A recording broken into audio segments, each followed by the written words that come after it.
श्री सीताराम शिखावस्थी के चैनल में आप सभी का स्वागत है। मैं हूं शिखावस्थी। आज इस वीडियो में हम सभी लोग भगवान श्री जगन्नाथ महाप्रभु जी की व्रत कथा को सुनेंगे। ऐसी मान्यता है कि जो भी भक्त इस व्रत कथा को सुनता है तो उसकी हर एक मंगल कामना भगवान महाप्रभु जरूर पूरी करते हैं। फिर वो रोजगार से संबंधित हो, धन से संबंधित हो या संतान से संबंधित हो। तो चलिए कथा को प्रारंभ करते हैं। अपने हाथों में गेहूं और गुड़, जिसे गुड़ धनिया कहते हैं, गुड़ धनिया के दाने लेकर हम पूर्ण श्रद्धा विश्वास के साथ में जगन्नाथ महाप्रभु की व्रत कथा को सुनते हैं। प्राचीन काल में दुर्बल नामक एक अत्यंत गरीब ब्राह्मण रहता था, जिसे लोग दुर्बले दुर्बले कह के पुकारते थे। अत्यंत दुखी होने पर लोगों से सुना था उसने कि जगन्नाथ जी का व्रत और दर्शन करने से सभी मनोरथ पूर्ण होते हैं। इसलिए दुर्बले जी ने श्री जगन्नाथ जी का व्रत और दर्शन करने का निश्चय किया। घर में अपनी ब्राह्मणी को समझाकर उनसे और थोड़े से चावल लेकर दर्शन के लिए वह चल दिए। श्री जगन्नाथ जी का स्थान का पता पूछते पूछते यात्रा आरंभ की। यात्रा करते कई माह बीत गए। इस बीच दुर्बले जी ने अनेक दुखी लोगों से साक्षात्कार भी किया। सभी ने कहा दुर्बले जी को श्री जगन्नाथ जी के दर्शन को जाते हुए जानकर प्रार्थना की कि हे महाराज, हमारे दुखों की भी भगवान श्री जगन्नाथ जी से मेरी भी प्रार्थना करना। इन दुखी लोगों में बाल से बंधा झूमता हुआ हाथी, आम का पेड़, रंभाती हुई गाय का बछड़ा, ताल तलैया, आग से भरी बरौसी लिए एक औरत, मचिया चिपकी एक औरत, इन सब ने अपनी अपनी व्यथा को कहा। हाथी ने कहा कि मेरा जीवन बंधे ही गुजरा जाता है, मुझे ना कोई खोलता है ना मेरे समीप आता है। आम के पेड़ ने कहा कि मैं इतना अभागा हूँ कि समय से पहले ही मेरे फल लगते हैं, लेकिन पकने पर वह उनमें कीड़े लग जाते हैं, कोई उन्हें खाता भी नहीं है। तो गाय ने कहा कि मेरा बच्चा अलग रंभाता है और मैं अलग, और हम दोनों मिल नहीं पाते हैं। मार्ग में ही एक ताल व उसके समीप एक तलैया देखी। उनका यह कष्ट था कि पास पास होते हुए भी चाहे कितना भी पानी बढ़ जाए पर दोनों का संगम नहीं होता है। थोड़ी दूर पर एक कछुआ था जो तपती रेत पर पड़ा था। उसका कष्ट यह था कि वह सरोवर में नहीं रह पाता है। एक औरत मिली जिसके सिर पर जलती हुई अंगीठी थी।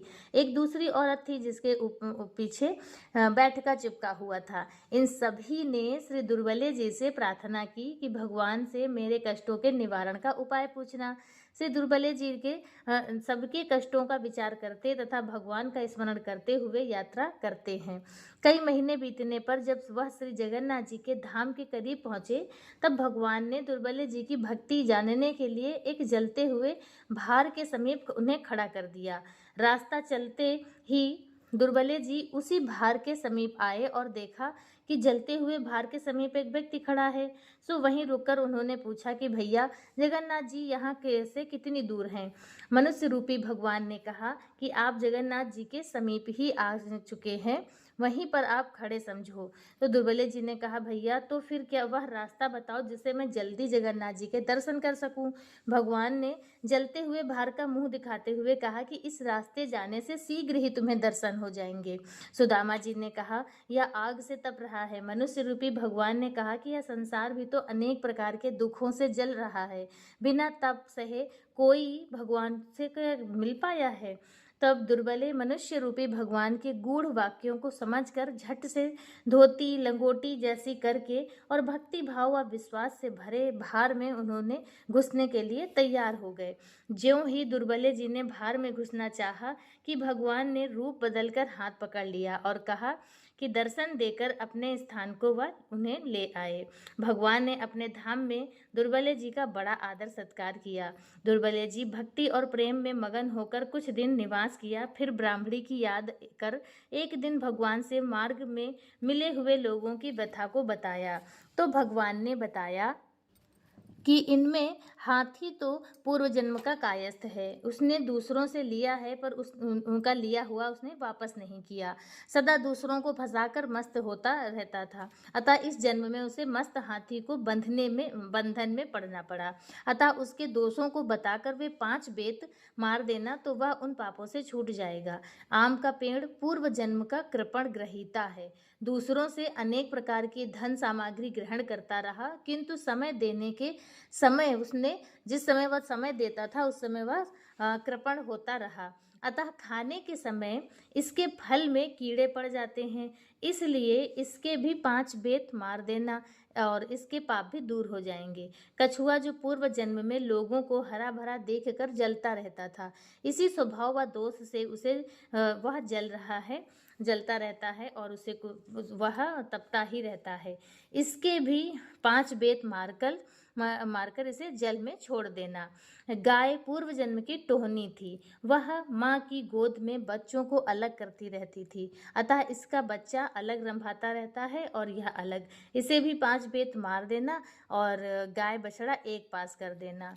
ताल तलैया जो पूर्व जन्म की देवरानी और जेठानी थी, जो एक दूसरे को ही आपस में लिया दिया करती थी।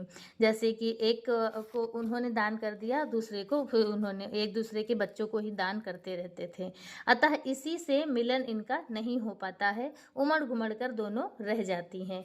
5 बेत मारकर 5 चुल्लू पानी एक दूसरे में डाल देना, मेल हो जाएगा। जलती अंगीठी सिर पर रखी हुई एक स्त्री मिली जो पूर्व जन्म में रोटी बनाई उसने, किंतु तवा चूल्हे के सिर पर जलता ही छोड़ दिया, उसे उतारा नहीं, अतः उसके भी सिर पर इसीलिए तपता रहता है तवा।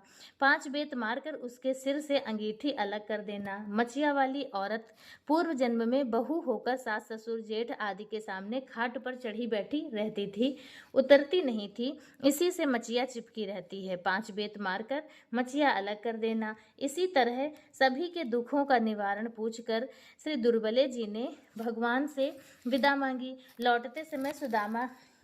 लौटते समय दुर्बले जी ने सोचा कि बड़ी बेटी से मिलता चलता हूँ, सो उसकी ससुराल पहुँचे। इसी बीच जगन्नाथ जी के व्रत का सोमवार पड़ा, सो बड़ी बेटी से थोड़ी गुझिया बनाने को कहा, तो उसने धन के घमंड में भरी होकर वह बोली कि यहाँ ये ढकोसले आदि नहीं होते हैं, भगवान कहाँ है, ये सब बेकार का दिखावा है, दूसरी जगह जाकर करो। यह सुनकर सुदामा जी दुखी हुए, बड़ी बेटी के घर से छोटी बेटी के घर चले जाते हैं। रास्ते में एक खेत पड़ा, सो छोटी बेटी की गरीबी का विचार करके उन्होंने सोचा कि किसान से 5 बाली मांग लूं। ऐसा निश्चय कर किसान से 5 बाली मांगते हुए बोले कि भगवान का व्रत करूंगा। किसान अहंकार से भरकर बोला कि आग लगे तुम्हारे भगवान को, जिसे देखो बस भगवान के नाम पर मांगता चला आता है।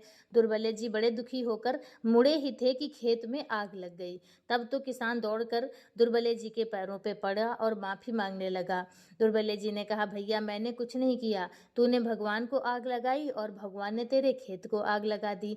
किसान ने प्रार्थना करते हुए कहा कि अब कभी ऐसी गलती नहीं करूंगा। ऐसा कह गेहूं की बाली लाकर अर्पण की, जलता हुआ खेत हरा भरा हो गया। आगे चलकर एक आम का बाग पड़ा, वहां भी दुर्बले जी ने पूजा के लिए 5 आम मांगे। रखवारे ने दुर्वचन कहते हुए इनकार कर दिया, सो बड़े जोर से आंधी चली कि सारे आम नष्ट होने लगे। यह देखकर रखवारा दौड़ा, सुदामा जो दुर्बले ब्राह्मण थे तो उसकी शरण में गया और खुशामद करने लगा। दयालु दुर्बले जी ने भगवान से प्रार्थना की तथा उसके फल ग्रहण किए, तो आंधी जो है वो शांत हो गई। बाली और आमले सुदामा जी दोपहर को छोटी बेटी के घर पहुंचे और कहा, बेटी गोबर से चौका लगा दो, मैं नित्य कर्म से निवृत्त होकर आता हूँ, जो कुछ सामग्री होगी उसी से श्री जगन्नाथ जी का व्रत करूँगा। छोटी लड़की ने प्रसन्न होकर चौका लगाया और गरीबी विचार कर साहूकार के घर गई। अपने लड़के को वहाँ पे गिरवी रखकर और वह पूजन सामग्री घी खोया आदि लाके गुजिया पूड़ी गुड़ धनिया आदि बनाकर प्रेम से रखा। सुदामा जी के साथ सभी लोगों ने भक्तिपूर्वक व्रत किया, कथा सुनी। ज्यों ही कथा समाप्त हुई त्यों ही वह गिरवी रखा लड़का भी प्रसाद लेने के लिए आ गया।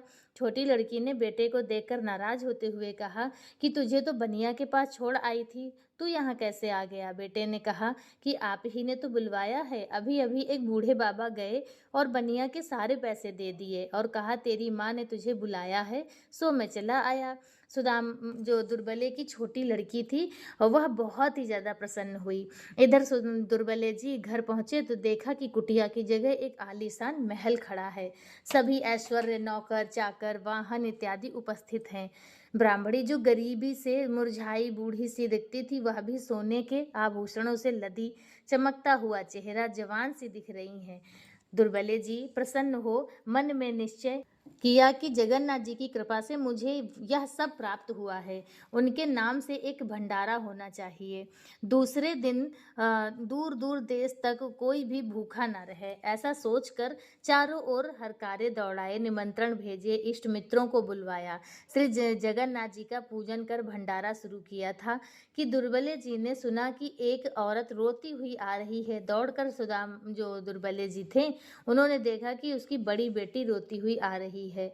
दुर्बले जी ने पूछा, बेटी क्यों रो रही हो? बड़ी लड़की ने कहा, पिताजी जब से आप हमारे यहाँ से गए हो पता नहीं किसका कोप हुआ कि वह सब सब सारी धन संपत्ति सब नष्ट हो गई है। मैं बड़ी दुखी हूँ। दुर्बले जी ने कहा, ढांढस बंधाया और प्रेम से भोजन परोसा, किंतु पत्तल पर गिरते ही सभी व्यंजन रोटियां कुचिया के रूप में देख आश्चर्यचकित थे। सुदा जो दुर्बले जी थी वह भी यह देखकर दुखी हो भगवान से प्रार्थना की तो आकाशवाणी हुई कि तुम्हारी बेटी ने हमारे व्रत का अनादर किया था, प्रसाद बनाने में दुखी हुई थी, अतः इसकी सारी संपत्ति नष्ट हो गई है तथा भोजन में रोटियां कुचिया ही रह गई हैं। श्री सुदामा जी ने प्रार्थना किया कि भगवान आपके भंडारे में तो इसे भरपेट भोजन मिलना ही चाहिए। सुदामा जी के आग्रह पर भगवान ने कहा कि मेरी शीत इसके पत्तल पर छोड़ दो, इसे पेट भर भोजन प्राप्त होगा, किंतु मेरा व्रत करने से ही इसके दुख दूर होंगे। लड़की ने सुना तो उसी दिन से भगवान जगन्नाथ जी का व्रत करने लगी। व्रत के प्रभाव से सुखी हुई जगन्नाथ जी का व्रत संसार में जो प्राणी करेगा वह संसार के सभी सुखों को भोग धनवान होगा। जैसा कथा में वर्णित लोगों के दिन बहुरे हैं, ऐसे ही सबके दिन बहुरे। जगन्नाथ जी की कृपा से दरिद्री को धन, निपुति को संतान की प्राप्ति होती है। संसार में ऐसा क्या है जो संसार के स्वामी अर्थात श्री जगन्नाथ स्वामी ना दे सकें? वे सब कुछ दे सकते हैं। श्री जगन्नाथ जी का व्रत सदैव करना चाहिए। इसके करने से जन्म जन्मांतर के पाप नष्ट हो जाते हैं, परिवार में सुख समृद्धि आती है, जीवन सुख में व्यतीत होता है। बोलो श्री जगन्नाथ भगवान की जय। जय जगन्नाथ। तो इस प्रकार से कथा पूर्ण हुई। कथा कैसी लगी कमेंट करके ज़रूर बताएं। कमेंट बॉक्स में जगन्नाथ जी का जयकारा जरूर लगाएं। श्री सीताराम, जय जगन्नाथ।